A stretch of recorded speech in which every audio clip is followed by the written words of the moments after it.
नमस्कार। आज की हमारी गहन चर्चा का विषय है अमेरिका और ईरान के बीच अगर कोई टकराव होता है तो उसका शेयर बाजार पर क्या असर पड़ेगा, खासकर शॉर्ट टर्म में। हमारे पास जो विश्लेषण है, रिपोर्ट्स हैं, वो इसी पर हैं। तो हम कोशिश करेंगे कि इनकी मुख्य बातें समझें कि बाजार तुरंत मतलब एकदम से कैसे रिएक्ट कर सकता है।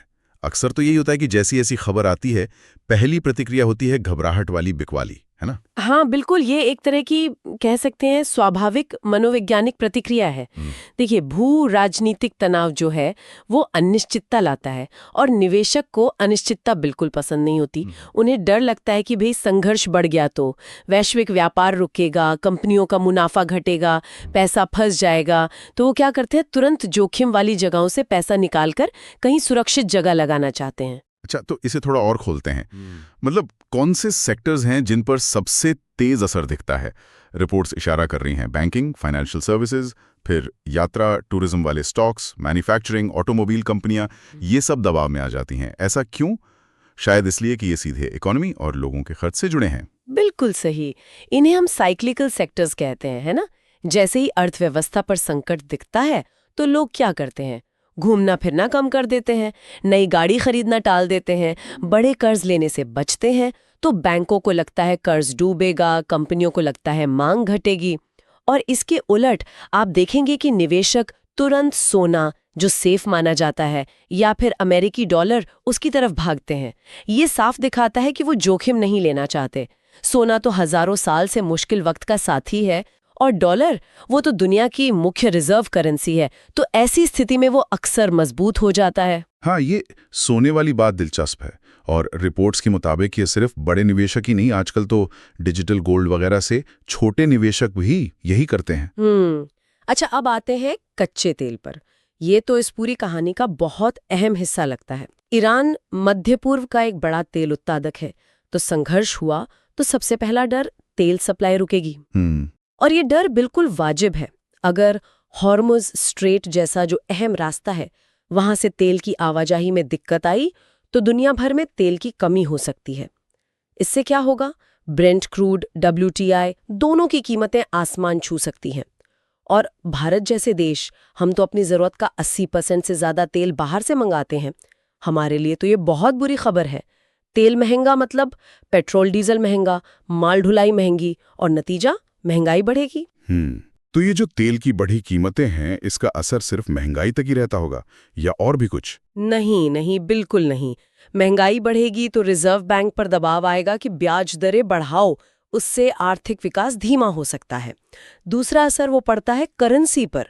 भारत को महंगा तेल खरीदने के लिए ज्यादा डॉलर चाहिए, तो रुपया डॉलर के मुकाबले कमजोर हो सकता है। और जब रुपया कमजोर होता है, अर्थव्यवस्था पर दबाव दिखता है।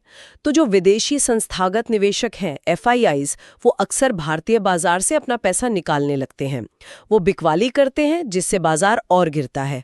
रिपोर्ट्स में ये साफ है कि ये पैसा सबसे पहले भारत जैसे उभरते बाजारों से निकलता है। बाप रे! तो एक तरफ लगभग सारे सेक्टर्स पर दबाव, महंगाई का डर, रुपया कमजोर, FIIs की बिकवाली। लेकिन रिपोर्ट्स में एक विरोधाभासी बात भी है। वो है डिफेंस स्टॉक्स, रक्षा क्षेत्र।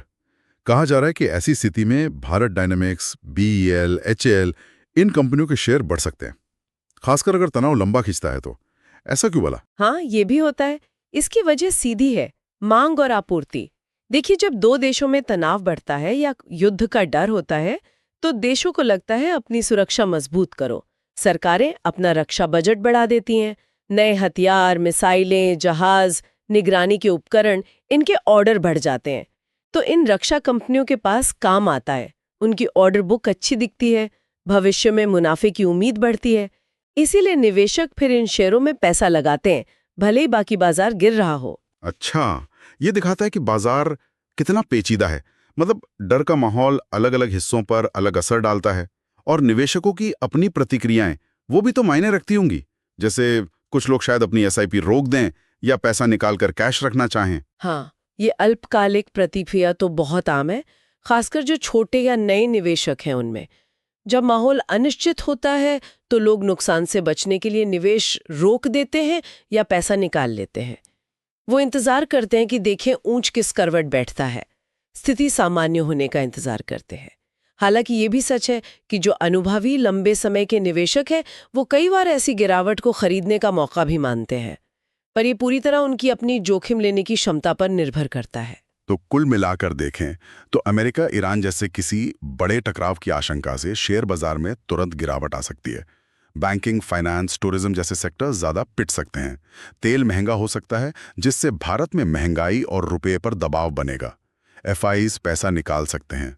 हाँ, और दूसरी तरफ सोना, डॉलर मजबूत हो सकते हैं और रक्षा कंपनियों के शेयर्स शायद बढ़ जाएं। निवेशकों में डर रहता है, वो सतर्क हो जाते हैं। बिल्कुल सही कहा। और यहीं पर एक अहम सवाल उठता है जिस पर शायद हमारे श्रोताओं को सोचना चाहिए कि बाजार की इस तत्कालिक उथल-पुथल, इस घबराहट के बीच क्या एक निवेशक को अपनी पहले से तय लंबी अवधि की रणनीति पर टिके रहना चाहिए या फिर इन शॉर्ट टर्म झटकों से बचने के लिए कुछ कदम उठाने चाहिए? इसका कोई एक जवाब नहीं है। ये हर किसी की अपनी जोखिम क्षमता और वित्तीय लक्ष्यों पर निर्भर करेगा।